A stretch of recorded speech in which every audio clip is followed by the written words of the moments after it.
পাটুরিয়ায় স্বস্তির ঈদ যাত্রা।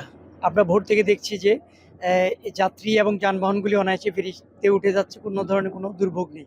বিআরডব্লিউটিসি কর্তৃপক্ষের সাথে কথা বলছিলাম। তারা বলছেন যে ঈদ উপলক্ষে তাদের ১৭টি ফেরি নিয়োজিত আছে। আমরা দেখছি যে এই পাটুরিয়ার ৩ নাম্বার ঘাটে প্রচুর যাত্রী আছে এবং তারা অনায়াসেই ফেরিতে উঠে যাচ্ছে। তবে যানবাহনের সংখ্যা কিছুটা কম দেখছি। কাটা লাইন সার্ভিসের যাত্রী সংখ্যা সবচেয়ে বেশি। অর্থাৎ ঢাকার গাবতলী থেকে কাটা লাইন সার্ভিসে বেশ যাত্রীরা আসছেন। তারা ফেরিঘাট এলাকায় নেমে তারপরে অনায়াসে এই ফেরিতে উঠে যাচ্ছে। এবং তবে আমরা যাত্রীদের সাথে যখন কথা বলছিলাম তারা বলছেন যে তাদের ঘাট এলাকায় কোনো ধরনের কোনো দুর্ভোগ তারা পোহাতে হচ্ছে না। আহ, তারা যখন রাস্তায় আসছিলেন মহাসড়কের কোথাও তাদের কোনো বাড়তি ভাড়া দিতে হয় নাই। তারা বলছেন যে স্বাচ্ছন্দ্যে এসেছেন এবং ঘাট এলাকায় যখন তারা আসছেন তারা বলছেন যে নির্বিঘ্নে এবং নিরাপদে তারা ফেরিতে উঠছেন এবং ঈদ যাত্রায় গ্রামের বাড়ি যাচ্ছেন। এই যে আমরা দেখাচ্ছি, নিশ্চয়ই দেখতে পাচ্ছেন যে এই ঘাটে প্রচুর যাত্রী আসছেন।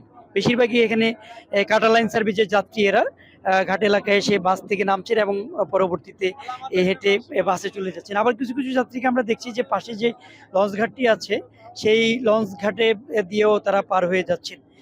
ভোগান্তি খুব একটা নেই। আমরা একটু ক্যামেরায় দেখাই যে দেখতে পাচ্ছেন করবী নামের একটি ফেরি। সব যাত্রী এখানে, অনেক যাত্রীরা তারা অনায়াসে চলে যাচ্ছে। মানে অনেক যাত্রীদের মধ্যেও কোনো ধরনের কোনো দুর্ভোগ না থাকায় তারা একটা স্বস্তি প্রকাশ করেছেন। এবং কর্তৃপক্ষ আমাদেরকে বলেছেন তাদের যাত্রী পারাপারের জন্য এখানে ১৭টি ফেরি নিয়োজিত রেখেছেন।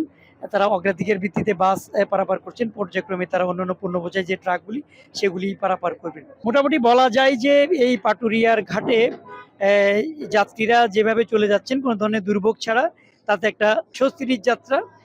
নিশ্চয়ই দিনভর এভাবে স্বস্তির ঈদ যাত্রা কাটুক, আমরাও তেমনটি প্রত্যাশা করছি।